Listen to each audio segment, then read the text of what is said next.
All right, for this problem, we're going to convert this rectangular equation into polar form. So, how can we do that? We might start with this basic substitution and see what happens after that.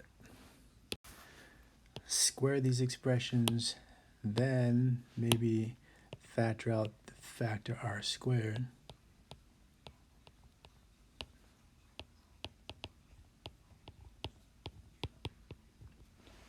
Divide both sides to isolate the r, because with these functions we like to often write r as some function of theta. So let's go ahead and solve for the variable r here. All right, let's take the square root of both sides.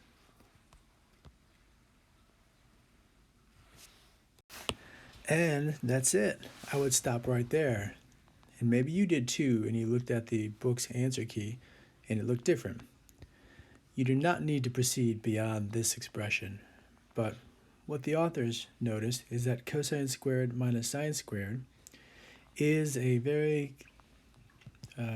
popular, oft-used trig formula. So they substituted it with just cosine of the double angle underneath the square root sign. And you're welcome to do that, but you don't need to. In either case, the textbook should have said positive or negative. This is the equation of a hyperbola.